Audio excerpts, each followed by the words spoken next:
وہ تو کوئی چھوٹا سا معصوم سا بچہ تھا جو اس سے لے جانے کی خواہش رکھتا تھا، جبکہ اس لڑکی کا دل متواتر دھڑکتا رہا۔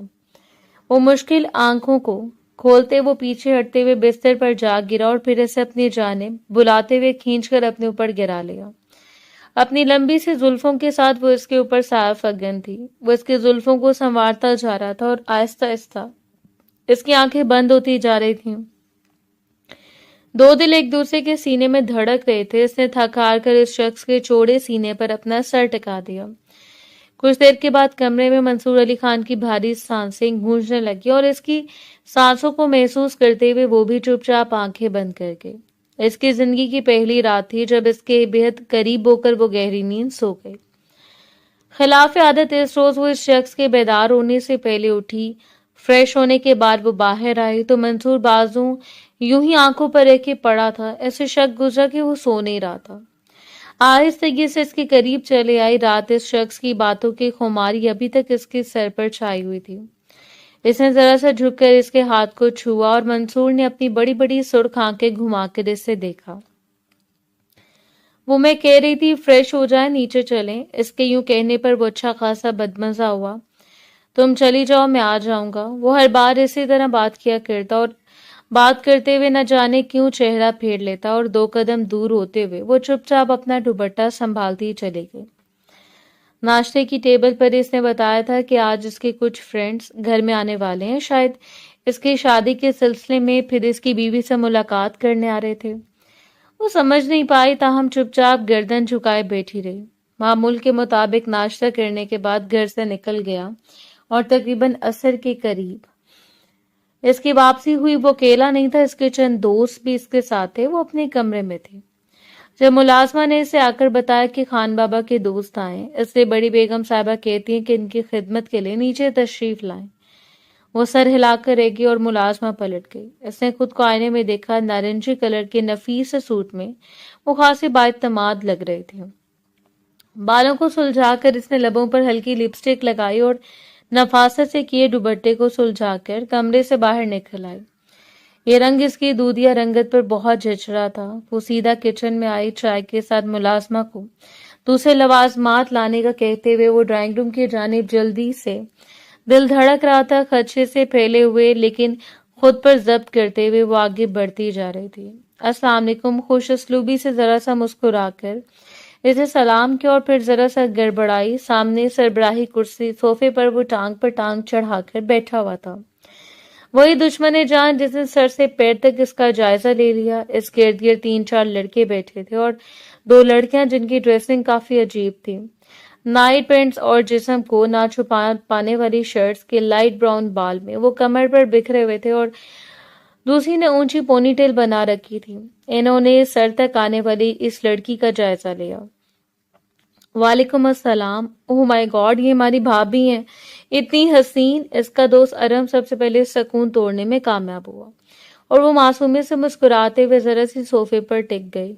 ملازمہ اندر داخل ہوئی اور چائے کے ساتھ لوازمات دینے لگی۔ بڑی نفاست سے چہرے پر مسکراہٹ سجائے، اس محفل کا حصہ تو نہیں لگ رہی تھی لیکن مرکز نگاہ بنی ہوئی تھی۔ مون، تمہاری بیوی عمر میں بڑی ہے تم سے؟ آگ لگانے والی اکاشا جہانگیر تھی جسے منصور علی خان پر شروع سے کرش تھا۔ جیلس ہونے کی ضرورت نہیں ہے گرلز، ہماری بھابھی بہت کیوٹ لگ رہی ہیں۔ لڑکے تو اسے بڑی جاذبیت سے دیکھ رہے تھے، بلکہ مسکرا کر تعریفیں بھی کر رہے تھے، لیکن وہ لڑکیاں ناک بھون چڑھاتے ہوئے سو عیب نکال رہی تھی۔ وہ زیادہ دیر نہیں ٹک پائے، کچھ ہی دیر کے بعد اٹھ کر اپنے کمرے میں چلی گئی۔ اس بار بھی اس کے ہاتھوں کی انگلیاں کانپ رہی تھی، نہ جانے کیوں وہ آہستہ آہستہ عدم اعتمادی کا شکار ہونے لگی تھی۔ اور کافی دیر گزرنے کے بعد جب اس کے دوست چلے گئے، وہ مضبوط قدم اٹھاتا ہوا کمرے میں داخل ہوا، دھار سے دروازہ کھولا اور مقابل نے پلٹ کر اسے دیکھا تھا۔ اس وقت شام ڈھلتی جا رہی تھی۔ وہ سرخ نظروں سے اس کا جائزہ لے رہا تھا، کافی دیر اسے دیکھتا رہا اور پھر صوفے پر ٹک گیا۔ اب ٹھیک ہے منصور، کچھ ہوا ہے کیا؟ اس کے ذرا سا قریب آتے ہوئے اس نے پوچھ لیا، اور نہ جانے اس لمحے اس شخص کو کیا ہوا تھا۔ اس نے پلٹتے ہوئے ٹیبل سے مہنگا ترین واز اٹھا کر فرش پر دے مارا۔ تمہارے ہوتے ہوئے کچھ بھی ٹھیک نہیں ہو سکتا، تم میرے ماتھے پر کسی داغ کی طرح مسلط ہو گئی ہو۔ وہ چیخ اور مشکل اپنے دل کو وہ کامتی رہ گئی۔ اس کا دل بری طرح سلگ رہا تھا، آنکھیں نمکین پانیوں سے بھری ہوئی تھیں جب آگے بڑھتے ہوئے مقابل نے اسے گردن سے تھام لیا۔ تم مر کیوں نہیں جاتی؟ اگر میری زندگی سے نکل جاتی تو میرے لیے تذلیل کا باعث نہ بنتی۔ وہ بری طرح چیخ رہا تھا۔ اگر کمرہ ساؤنڈ پروف نہ ہوتا تو شاید اس وقت اس گھر کے در و دیوار لرز چکے ہوتے، جبکہ بری طرح کھانستے ہوئے سانس لینے کی کوشش کر رہی تھی۔ اسے چھوڑتے ہوئے اس نے ڈریسنگ ٹیبل پر پڑی ہوئی ہر چیز کو پھینک کر اپنے اندر کی وحشت کو کم کرنا چاہا تھا۔ ٹھیک ہے، اگر تم میری زندگی سے نہیں جا سکتی تو میں جا سکتا ہوں نا، صرف تمہاری وجہ سے میں جا رہا ہوں، یہ گھر چھوڑ کر، یہ ملک چھوڑ کر، اور اگر پھر بھی تم نہ گئی تو یہ دنیا بھی چھوڑ کر دکھاؤں گا تمہیں۔ وہ پلٹ کر کمرے سے باہر نکل گیا اور وہ فرش پر بیٹھ کر روتی رہ گئی۔ اپنے گھٹنوں پر سر رکھے وہ بے تحاشا رو رہی تھی۔ اس کی تذلیل کا آخری درجہ تھا۔ وہ ایک عورت تھی اور خدا نے عورت کو بڑا خوبصورت پیدا کی ہے، بے حد نفیس مزاج۔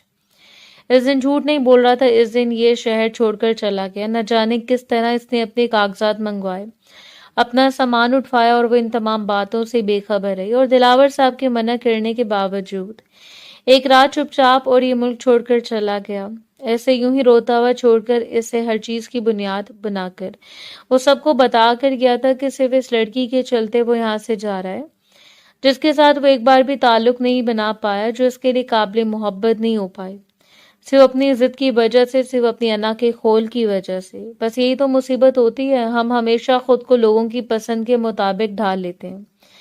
فلاں کوئی اچھا نہیں لگتا، فلاں اس میں دیکھے گا تو ناک چڑھائے گا، حالانکہ حقیقت تو یہ بنتی ہے کہ ہم خود کو آئینے میں دیکھیں، ہر طرح سے سنوار کر، اور جب مطمئن ہو جائیں تو پھر فکر نہ کریں کہ کوئی ہمارے بارے میں کیا سوچے گا، کوئی ہمیں دیکھ کر کیسا ریئیکٹ کرے گا۔ وہ ڈپریشن کی کوئی آخری حد تھی جہاں وہ پہنچ چکی تھی۔ اس نے کھانا پینا ترک کر دیا، خود کو ایک اندھیرے کونے میں بند کر لیا۔ اس گھر میں اس کے لیے کچھ نہیں رکھا تھا۔ دلاور صاحب کی منع کرنے کے باوجود اگلی صبح وہ اپنا سامان سمیٹ کر وہاں سے چلی گئی، اور ندرت بیگم جو اسے اپنے بیٹے کی زندگی کی بربادی کا سبب سمجھتی تھی، انہوں نے تو ایک بار بھی اسے روکنے کی کوشش نہیں کی۔ نہ جانے کیوں لوگوں کو صرف اپنی اولاد سے محبت ہوتی ہے، وہ کبھی کسی دوسری کی اولاد کو اپنا سمجھ ہی نہیں سکتے۔ اس روز عزیز صاحب کے گھر لگ کر وہ اتنا روئی کہ وہ عزیز صاحب کی آنکھیں بھی نمدیدہ ہو گئیں۔ بابا، کیا میں دیکھنے کے قابل بھی نہیں ہوں؟ کیا میں بہت موٹی ہوں بابا؟ بابا، آپ نے مجھے بتایا کیوں نہیں؟ مجھ میں عیب ہے، میں اس شخص کے قابل نہیں ہوں۔ وہ رو رہی تھی، اور وہ رونا صرف ایک دن کا نہیں تھا، سارا دن وہ اپنے کمرے سے باہر نہیں آتی۔ عزیز صاحب اس کے پیچھے کھانا لے کر بے قرار بیٹھے رہتے، لیکن وہ ایک نوالا بھی اپنے حلق سے نہیں اتارتی۔ چھوٹی سی بات پر، تھوڑی سی اونچی آواز پر اس کے ہاتھ کانپنے لگ جاتے۔ واش بیسن پر جھک کر وہ گھنٹوں الٹیاں کرتی رہتی۔ یہ اذیتیں کم تو نہیں تھیں، وہ صرف گھٹ گھٹ کر نہیں مر رہی تھی، اس کا باپ بھی مر رہا تھا۔ اگر اسے معلوم ہوتا کہ اس کا سگا بھتیجا اس کی بیٹی کے ساتھ یہ سلوک کرے گا تو وہ چند مہینوں کے لیے اپنی بیٹی کی زندگی برباد نہ کرتا۔ بامشکل 2 سے 2.5 مہینے وہ ان کے گھر رکی، لیکن اتنے عرصے میں بھی ایک دن ایسا نہیں تھا جو اس نے سکون سے گزارا ہو بغیر کوئی بات سنے۔ وقت کا کام سرکنا ہوتا ہے، سو وہ آہستہ آہستہ ریت کی طرح اس کی مٹھی سے سرکتا چلا گیا۔ پہلے مہینوں میں وہ ٹوٹ پھوٹ کا شکار ہوئی۔ اس کے باپ کی محنت، ڈاکٹرز کی محنت، اس اذیت سے باہر نکلنے میں نہ جانے اسے کتنے مہینے لگ گئے۔ اس کا وزن پہلے سے بڑھتا چلا گیا۔ ان 6 مہینوں میں اس نے آئینہ دیکھنا چھوڑ دیا تھا۔ اس روز بھی وہ چھت پر بیٹھی بس ایک کی سمت میں گھورے جا رہی تھی جب وہ اس سے چند قدموں کے فاصلے پر آ کر بیٹھ گیا۔ کن خیالات میں ڈوبی ہوئی وہ حسین لڑکی، وہ بڑی جاذبیت سے اس کا چہرہ دیکھ رہا تھا، لیکن آج اس کی آنکھوں میں وہ طلب نہیں تھی جو پہلے ہوا کرتی۔ شاید اس لیے کہ وہ کسی اور کی بیوی تھی، ابھی تک کسی کے نکاح میں تھی۔ زمان، مجھے حسین نہ کہا کرو، خدا کا واسطہ ہے۔ وہ شدید بدمزہ ہوئی۔ حسین کو حسین کہنا ناانصافی ہوتی ہے محترمہ۔ وہ کھلے دل سے مسکرایا اور اس کے چہرے پر نہ جانے کتنے سائے لہراتے چلے گئے۔ تم نے دیکھا مجھے بھینس کی طرح دکھتی ہوں، تھوڑی گردن کے ساتھ مل چکی ہے، رخسار اتنے پھولے ہوئے ہیں، شاید آنکھیں نظر آتی ہوں۔ کیا حسین ایسے ہوتے ہیں؟ اس کے پاس کچھ نہیں تھا اور زمان اسے دیکھ کر مسکرا پڑا۔ وہ لوگ شاید آنکھیں نہیں رکھتے یا پھر انہی کے متعلق کہا گیا کہ وہ دیکھ سکتے ہیں لیکن سمجھ نہیں پاتے، جو خدا کی تخلیق کا مذاق اڑاتے ہیں۔ جب بنانے والا کہہ رہا ہے کہ ہم نے انسان کو بڑا خوبصورت پیدا کیا تو کسی کی کیا مجال؟ وہ حیرت کے ساتھ گردن موڑے سے دیکھتی چلی گئی۔ کیا وہ شخص حقیقت میں اتنا بڑا دل رکھتا تھا؟ خود کو آئینے میں دیکھو، اپنے بالوں کو سنوارو، اپنی حسین جگمگاتی ہوئی رنگت پر ناز کرو۔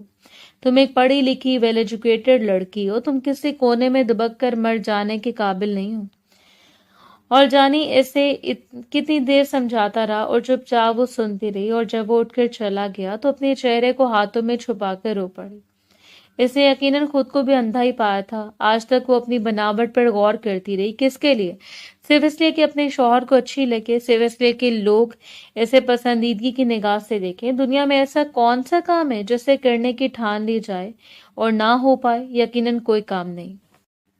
لیکن جس حال پر پروردگار رکھے، اس حال میں خوش ہونا واجب ہو جاتا ہے۔ دنیا میں کوئی بھی ایسا نہیں پایا جاتا جسے 100 میں سے 100 پوائنٹ حاصل ہوں۔ لیکن پھر بھی اگر مسکراتے ہوئے ناز کر کے کہا جائے کہ جس حال میں رکھے یار اسی حال میں خوش ہیں، اس میں قباحت کیا ہے؟ چھوٹے بال ہیں تو انہیں کندھے پر ڈال دیں، بغیر شرم کیے ان میں انگلیاں چلائیں، پرسکون ہو کر خود کو دیکھیں۔ جسم پتلا ہے، خود کو دوپٹے میں لپیٹنے کی بجائے پشت پر ہاتھ باندھ کر مسکراتے ہوئے آنکھیں مٹکا کر دیکھیں۔ جسم بھرا ہوا ہے، خود کو تنگ کپڑوں میں فٹ کرنے کے بجائے ڈھیلا ڈھالا کرتا پہنے اور پھر نرمی سے جھکتے ہوئے خود کی آنکھوں میں دیکھ کر ایک بار، صرف ایک بار مسکرا کر کہیں جس حال میں رکھے یار اسی حال میں خوش ہیں۔ دیکھیں تو اور پھر مجھے پلٹ کر بتائیں دل پر سکون ہوتا ہے یا نہیں۔ اس روز کے بعد اس نے مایوس ہونا چھوڑ دیا تھا۔ وہ شخص جو آزاد فضاؤں میں گھوم رہا تھا، اس کے لیے وہ اپنی زندگی برباد کر دی، اور خدا ایسے نہیں چھوڑ دیا کرتا۔ جو لوگ اپنی مدد کے لیے اٹھ کھڑے ہوتے ہیں، پھر انہیں سہارا دینے کے لیے پروردگار کی ذات ہوتی ہے، اور وہ تو موجود ہے ہر دل پر مرہم رکھنے کے لیے۔ سب سے پہلے اسے اس ٹراما سے نکالا گیا، انزائٹی سے باہر نکلی، تو پھر اس کے ہارمونز لیول پر توجہ دی گئی۔ یہی تو چند بیماریاں ہوتی ہیں جو جڑ پکڑ لیتی ہیں، اور پھر اس نے ان تمام بیماریوں کی جڑ پکڑ لیا۔ اس شخص سے ہر رابطے ختم کر کے، جسے گئے ہوئے تقریباً 1.5 سال ہو چکا تھا، وہ دوبارہ پلٹ کر اپنے چچا کے گھر نہیں گئی، جیسے ان سے کوئی تعلق نہ ہو۔ غذائی تبدیلیاں، ماہر نفسیات کی دوا، ہارمونل سپلیمنٹ، ورک آؤٹ، اس 1 سال میں اس نے خود کو آرام آنے نہیں دیا کہ وہ اس شخص کے بارے میں سوچتی۔ وہ تو شاید اسے بدلنے کے لیے آیا تھا، اور پھر اسے شدت سے انتظار تھا اس کے لوٹ آنے کا، تاکہ اس کے گلے میں ہاتھ ڈال کر اپنے نام سے آزادی مانگ سکے۔ اس ڈھیلے ڈھالے شرٹ ٹراؤزر میں وہ ورک آؤٹ کر کے باہر نکلی تو کافی تھامے کھڑا زمان اسے دیکھ رہا تھا۔ بتائیے تو خان صاحب، کیا رپورٹس ہیں؟ اپنی گردن پر پسینہ خشک کرتے ہوئے اس نے مسکرا کر اسے دیکھا۔ شاندار رپورٹ ہے، ہمیشہ کی طرح۔ یہ کاغذات چیک کر لیجئے۔ اس نے وہ سارے کاغذات اس کے سامنے رکھے۔ اس نے BS ایگریکلچر مکمل کیا تو کیسا ممکن تھا کہ سب سے پہلے اپنے بابا کی زمینی معاملات کو نہ سنبھالتی؟ ان کا بیٹا بن کر ان کے سارے معاملات کو سنبھال کر انہیں آزادی بخش دی تھی۔ فصل پہلے سے کافی زیادہ ہو چکی تھی، بہت ہی ناکارہ زمینوں کو بھی زیر کام لایا گیا۔ دونوں زمینی معاملات ڈسکس کرنے کے بعد بیٹھے رہ گئے۔ جب زمان نے اسے دیکھا کہ پوچھ کر کہ ایک بات پوچھوں؟ سو پوچھے زمان صاحب۔ وہ وہی پرانی زینب بن چکی تھی، کھلکھلا کر ہنسنے والی، شوخی سے آنکھیں مٹکانے والی۔ کیا یہ سب کچھ صرف اس لیے کہ وہ دیکھ کر حیران رہ جائے؟ جس طرح کی بات کر رہا تھا وہ بخوبی جانتی تھی۔ حد ہے زمان صاحب، ایک عورت خود پر دن رات لگا کر محنت کرے صرف ایک شخص کو حیران کرنے کے لیے۔ وہ حیران ہو، خوش ہو، پچھتائے، گڑ گڑائے، مجھے ان ساری باتوں سے فرق نہیں پڑتا۔ وہ اپنی بات مکمل کرنے کے بعد اٹھ کر چلے گئے، اور دیر تک اس کی خوشی کو گھورتا رہ گیا۔ کچھ لوگ ہوتے ہیں جن کے سہارے زندگی گزار دی جائے۔ وہ نہیں چاہتا تھا کہ وہ اپنے شوہر سے طلاق لے۔ ان دونوں کے درمیان کبھی ایسی بات نہیں ہوئی، لیکن پھر بھی پتہ نہیں۔ اس روز بھی ایسے تاثرات لیے بیٹھی رہی۔ جب بابا نے اس سے بتایا کہ وہ لوٹ آیا، نہ اس کے چہرے کے تاثرات بدلے اور نہ ہی اس کے ہاتھ میں لرزش ہوئی۔ زینب، انہوں نے اسے پکارا تھا۔ بابا پلیز اب جانے دیں۔ دوبارہ اس کی شکل دیکھنا تو کیا اس کا نام بھی نہیں سن سکتی تھی۔ وہ انتظار نہیں کر سکتی تھی، اس نے سوچ لیا تھا۔ اسے آگے بڑھ کر خود اس شخص کے حلق سے وہ اپنا حق نکالنا ہے. سو اس روز اس کے آفس پہنچ گئی. اسے لائٹ پرپل کلر کی گھٹنوں تک آتی شرٹ پہن رکھی تھی. اس کے نیچے ڈھیلا ڈھالا ٹراؤزر، گلے میں اسکارف ڈالے، اونچی پونی ٹیل اور آنکھوں پر سن گلاسز لگائے وہ سیدھا اس کے آفس میں آئی. آج اس کا چہرہ گھبرایا نہیں تھا، خوف کا نام و نشان نہیں تھا. رات اس کی چچا سے بات ہو گئی. کسی کو انجام کی پرواہ نہیں تھی. آغاز جس نے لکھا، اپنا انجام اس نے خود لکھا تھا. اپنی ضد اور طاقت کے بلبوتے پر وہ یہاں سے نکل گیا. یہ صرف اس کی سوچ تھی کہ وہ یہاں سے جانے کے بعد اس لڑکی کو طلاق بھیج کر اپنی زندگی سے نکال باہر پھینکے گا. مکھن میں پڑے ہوئے بال کی طرح وہ یہاں سے چلا گیا. اسے کسی چیز کی بھی روک ٹوک نہیں تھی، لیکن بس ایک ویرانی تھی جو اس کے وجود کو جھنجھوڑے ہوئے تھی. ہر بار اس نے طلاق دینے کی کوشش کی، اس لڑکی کے نام کو اپنے نام سے الگ کرنا چاہا، لیکن ہر بار ہی رک گیا. ایسے لگا تھا یہ بہت آسان کام ہے، وہ منٹوں میں کر دے گا، لیکن یہ اتنا آسان نہیں تھا جتنا نظر آتا. وہ پہلی بار بیرون ملک نہیں آیا، وہ ان آزاد چہچہاتی فضاؤں کا عادی تھا، لیکن اس کے باوجود ایک بے نام سی خاموشی اس کے وجود سے منسلک ہوئے تھی. اس کی من پسند لڑکیاں، جیسی لڑکیاں وہ دیکھنا چاہتا تھا، ارد گرد منڈلاتی رہتی، لیکن اس کا خیال بھٹک بھٹک کر اس لڑکی کی جانب جاتا جس کی وہ تذلیل کر کے آیا تھا. وہ خیال اسے بے سکون کیے رکھتا. جب ہم کسی انسان کے پاس ہوتے ہیں تو ہم چاہ کر بھی اس کی قدر نہیں کر سکتے، لیکن جب ہم اس سے دور چلے جاتے ہیں تب ہمیں اندازہ ہوتا ہے کہ ہم نے کیا کھو دیا. وہ جیسی لڑکیوں کا دیوانہ تھا اور وہاں ویسی ہی تو لڑکیاں پائی جاتی تھیں، اس کے بازوں میں بکھر جانے والی، اس سے محبت کی پناہیں مانگنے والی، لیکن چاہنے کے باوجود انہیں اپنے نزدیک نہیں کر پایا. اور ملائم سی گڑیا جس کا احساس اسے گھیرے رکھتا، اور وہ کتنی بار اس سے رابطہ کرنا چاہتا تھا، جانتا تھا کہ اس کی منتظر ہوگی، سو بات کرنے میں کیا برائی تھی، لیکن ہر بار انارے آگے. لوگ کیا کہیں گے؟ نامی گرامی منصور علی خان ایک ایسی لڑکی پر دل ہار بیٹھا جسے وہ ٹھکرا کر آیا تھا، جسے پورے دھڑلے سے کہتا تھا کہ وہ مر جائے، اس کی دنیا سے نکل جائے، جس کی اس کی زندگی میں کوئی گنجائش ہی نہیں تھی. وہ لڑکی اور ایسی بے سکونی میں اس نے اتنے سال گنوا دیے. وہ آ کر سب سے پہلے سے ملنا چاہتا تھا، لیکن وہ حویلی سے غائب تھی. حالانکہ ندرت بیگم اسے بتا چکی تھی کہ وہ ایک عرصہ پہلے حویلی سے غائب ہو گئی تھی اور پھر پلٹ کر حویلی کو نہیں دیکھا، لیکن دل مطمئن نہیں تھا. وہ ہمیشہ کی طرح اس کا انتظار کرتی، پائی جائے. منتظر نگاہیں ہر بار نہیں نصیب ہوا کرتی. اب اسے یقین تھا کہ ایک بار اس سے ملنے کے لیے اس کے دروازے تک تو جائے گا، اسے دیکھنے کے لیے. لیکن اس روز آفس کا دروازہ کھول کر جب وہ اعتماد سے اسے دیکھتی، سامنے آ کر کھڑی ہوئی، تو منصور خان سانس لینا بھول گیا. تو اس روز اسے نظر جھکا کر اس کا فگر نہیں دیکھا، وہ دیکھ ہی نہیں پایا اب وہ کس جسامت کی مالک ہے. وہ دیکھ رہا تھا کہ تو کسی ہارے ہوئے شخص کی طرح اس کی آنکھوں میں. واپسی مبارک ہو خان صاحب، امید ہے دن بخیر گزرے ہوں گے. چہرے پر ہلکی سے مسکراہٹ سے جاتے ہوئے اس نے کہہ دیا، لیکن اس کی آنکھیں نہیں مسکرا رہی تھی. جو بھی تھا، لیکن اس کے سامنے اس کا مجرم کھڑا تھا جس نے ایک پاک رشتے کے ساتھ ساتھ خدا کے بنائے ہوئے ایک انمول صورت کا مذاق اڑایا. زینب وہ لپک کر آگے بڑھا، جسے آج تک اپنے قریب نہیں کر پایا، اسے سمیٹتے ہوئے اسے سینے میں بھر لیا. اس کے کندھے پر لب رکھتا وہ بڑی شدت سے دھڑکتے ہوئے دل کو سنبھال رہا تھا، جبکہ سامنے کھڑی ہوئی لڑکی ساکت رہ گئی. ایسا لگا سانس گلے میں اٹک گئی ہے، اور دوسرے پل ہمت جتاتے ہوئے سے اس شخص کو دھیرے سے خود سے دور کر دیا. آنکھوں میں آئی ہوئی نمی کو چشمے نے چھپا لیا.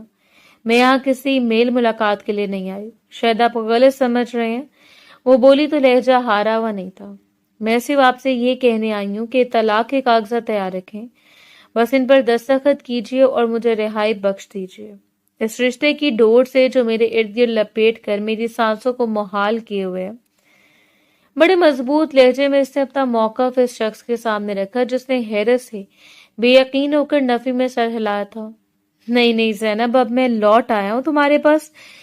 دیکھو تمہارے کتنے قریب ایسی باتیں نہیں کرتے. اور التجا کر رہا تھا، لیکن آج اس کی کوئی بھی بات ماننے والا نہیں تھا. ایک بار پھر